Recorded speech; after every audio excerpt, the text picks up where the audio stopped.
In this video, the Bitcoin price is forming a new warning for the whole crypto market, and because of that, we are going to dive deep dito sa ating latest price action and understand how is this price going to affect the whole crypto market.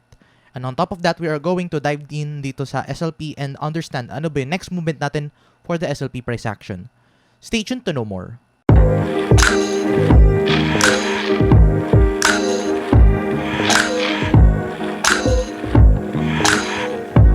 So hi guys, and welcome back to another Gabb's cryptocurrency video where we trade by data and not by hype. And if you haven't subscribed to my channel, click the subscribe button down below and hit the notification bell so you won't miss out daily technical analysis like this. So let's dive into this video. So previously, we actually have come off from this Bitcoin price. Ito nga yung fina-follow natin, which is yung descending triangle, and we actually have broken out. So ayun na, diba, may breakout tayo na nangyari. And ang technical target is actually the 51.7 thousand US dollars. And our first target is actually the 50.5k or 50.5k US dollars ang ating first target, and na-hit na natin siya. But right now, the Bitcoin price is forming another pattern and another tradable opportunity, and that is this rising wedge. As you can see, we are forming this rising wedge, and traditionally a rising wedge is a bearish pattern, so it usually breaks to the downside. However, if nasa bullish pattern tayo or nasa bullish movement tayo, this could actually flip bullish following this action. So right now, we have to watch this movement very closely kung ano magiging movement niya, if it's going to break to the upside or to the downside. So yun yung kailangan niyo i-watch out ngayon for the Bitcoin price. Remember, in order to confirm the move, kailangan natin ng candle close above this resistance and volume. Same goes sa pagbabagsak, kailangan natin ng candle close below the support and sell volume. So yun yung ating kailangan tandaan in order to confirm a move. But right now, wala pa tayong nangyayaring breakout kasi of course, we are still inside this pattern. So you can actually trade this. And yeah, ano ba yung targets natin dito for this pattern? Ang technical target for this pattern is actually around the 53,000 US dollars na for this price action if we break to the upside in yung bullish scenario. Pero yung ating bearish scenario would be the 48.6k US dollar level. So 48.6k yung ating technical target if we break bearish. Support levels to watch out for if walang volume yung ating breakout, then I think ang pwedeng support natin dito would be this 49.7k US dollars. So 49.7k US dollars yung ating pwedeng tingnan for the Bitcoin price. So nag-switch siya, balikan natin siya.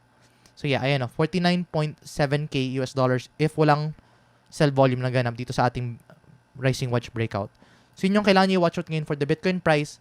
Now on top of that, you can actually also clearly see na meron tayong bearish divergence na nag-form dito sa Bitcoin price in the early time frame.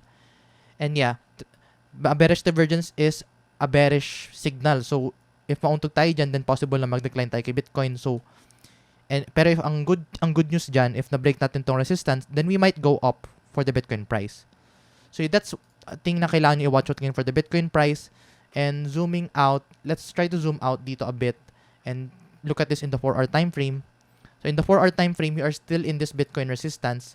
And if you're going to understand this latest movement, this same Bitcoin resistance is also the previous support. So right now, this area is still very crucial, and right now, hindi pa natin siya na-break. So remember, maglagay ka lang ng malaking trades if nag-break tayo to the upside or nagkaroon na tayo ng bounce dito sa ating support level sa baba. So as of now, wag muna kayo maglalagay ng malaking trades for the Bitcoin price. Short-term trades lang.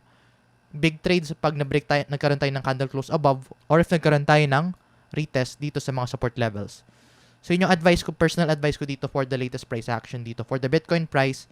Now, if you want to trade Bitcoin for the short term, I'm actually doing leverage tradings dito sa Bitcoin ngayon sa Bingbon. And dito sa Bingbon kasi pwede ka mag-copy trade. So right now, as suggested by previous people dito sa ating mga previous live, sabi nila, try natin maging aggressive dito sa latest short-term trades natin. So right now, I'm going to try a somewhat of a more aggressive trade ngayon dito for our Bingbon trade. So if you want to copy trade dito, you can actually find the link dito sa description down below. And if you want to sign up and claim up to $120 bonus dito kay Bingbon, you can actually just use my sign up link na makita mo dyan sa description down below. So yeah, that's for the Bitcoin for the 4-hour. Now let's look at the daily time frame, kasi dito sa daily time frame, we are still forming this bearish divergence na makikita mo dito. And ayan no, declining pa din yung RSI natin as of this moment, and possible na mauntog tayo dito sa RSI sa daily time frame if, let's say, mag-continue pa din yung move. And of course, magpapasok ka lang ng big trade if nagkaroon tayo ng candle close above the resistance. Hanggang ngayon, hanggat wala pang breakout na nangyari or hanggat di pa siya nagda-decline, huwag ka muna mag-enter ng malaking trades for the Bitcoin price. So yeah, that's for the Bitcoin and for the whole crypto market. Of course, this can affect the whole crypto market. Let's look at Cardano kasi this Cardano price action is also forming this somewhat of a rising wedge din. So ayan o, rising wedge dito kay Cardano. So if we break to the downside, then of course our technical target would be the 2.5 US dollars or roughly the previous all-time high level. If nag-break tayo to the downside, you can also see na meron din siyang ito. You can also see na meron siyang bearish divergence na nag-form dito sa Cardano price action. And medyo mahaba-haba itong bearish divergence na nag-form dito sa 4-hour time frame. So I think i-watch out mo siya kasi possible na mag-decline si Cardano and magkaroon ng correction. So I think this would be a good opportunity if you want to re-enter Cardano. Pero ang good news dyan, ang bullish scenario dito if let's say naging bullish tayo dito kay Cardano sa latest price action, then our technical target would be the 3.4 US dollars or pero ang first target talaga natin is 3.36. So let's stick with 3.36 US dollars as our target. Pero yeah, bullish scenario 3.36, bearish is 2.5. So yun yung kailangan nyo watch out for Cardano. For Ethereum, na-meet natin actually 4,000 US dollars dito sa ating Ethereum price action. However, I think it's time to start watching the Ethereum price action kasi look at this. I think we are about to form this bearish cross. So siguro watch out kayo dyan. And let's look at this RSI. Mapapansin mo na declining RSI natin. So yeah, abang-abang lang kayo dito. I don't think maganda mag-enter na malaking trades ngayon for Ethereum not unless ma-reset natin yung ating RSI levels. So, yeah. Pero ang gusto natin makita is Ethereum. Ethereum might actually go up to the upside dito sa ating previous all-time high. So, pwede tayo actually pumunta na 4.3 thousand US dollars. So, right now, watch out for Ethereum very closely kasi possible na umakit pa tayo lalo dito kay Ethereum. Pero yun nga, you need to watch out closely nga lang yung ating bearish divergence na go-form dito sa 4-hour time frame. So yeah, that's for Ethereum. Let's look at SLP naman. Kasi kay SLP, I think we have been seeing a massively good movement for the past few hours and days. So let's look at SLP. So ito guys, for SLP, meron tayo at actually latest movement dito na nagkaroon tayo ng movement to the upside. And as previously mentioned, magiging bullish tayo if na-break natin yung 100 moving average. And right now, na-reject tayo ng 100 moving average dito sa 4-hour time frame. So, hindi pa din tayo bullish. So, ito yung sinasabi ko sa inyo guys na huwag masyadong mataas yung inyong hopes nyo not unless ma-break natin yung certain resistance such as this 100 moving average.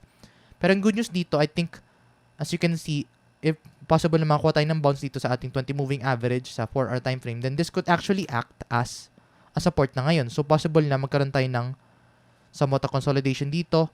Pero ang good news dyan, if nagkaroon tayo ng consolidation, we could actually say na this could be a symmetric triangle. And a symmetric triangle is a 50-50 move. It could either move to the upside or to the downside. However, this is just speculation pa din kasi wala pa tayo exact movement. And take a look at this guys. Right now dito sa ating volume, nagkakaroon ng maraming buy pero umuunti yung sellers natin dito kay SLP. So, ibig sabihin nito, konting tao lang ang nag-sell ngayon. So, this would mean that the whole SLP market is not selling. As you can see dito, kahit nung nag-decline pa si SLP dito previously, hindi nagsasell yung mga tao dito sa ating volume indicators. Oh. So, this would mean na a lot of people are still hodling their SLP. So, yeah, you could actually still hodl SLP more. You could actually use this opportunity kung gusto nyo lumabas na market. But, as of now, hindi pa tayo bullish kasi hindi pa natin break sa 100 moving average. And if you're going to look at this in the daily time frame, this same area is also a resistance na nag-form kasi if you're going to look at this in the 20-day moving average, yun yung ating resistance na ating tinatry i-break. So ngayon hindi pa natin siya na-break, so hindi pa talaga good movement ngayon si SLP, hindi pa tayo bullish not unless ma-break natin tong bagong indicator na sinasabi natin na 20-day moving average. So ayun guys, if you want to trade SLP with leverage, the best place to trade SLP is actually in MEXC. Kasi dito kay MEXC, you can actually do futures trading or leverage trading dito sa mga iba't ibang NFT tokens. So if you want to claim bonuses dito sa ating MEXC trades dito sa MEXC.com, you can actually use my sign up link na makita mo dyan sa description down below. So ayan guys, if you find this video useful and informative, please give this video a like. And if you want to see more contents like this, please subscribe for more. I'll see you in the next video and bye-bye for now.